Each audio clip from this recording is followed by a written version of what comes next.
Hello guys, welcome back to my channel. Subscribe if you're new here, hit the notification bell for more videos. So in today's recipe we are making beans porridge, beans and ripe plantain porridge. So we start by washing the beans, parboiling the beans.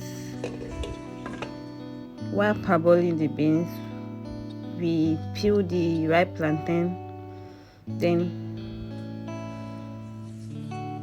so that we can cut them into two small sizes while waiting for the beans.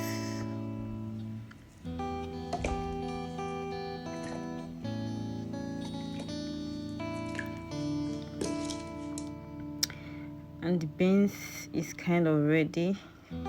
Then we have to fry the oil, add pepper like fresh pepper, onions, maggi and salt.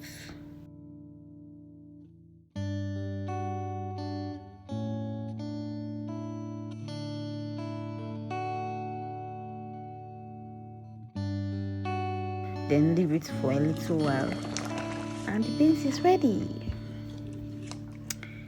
The beans is ready. Very delicious.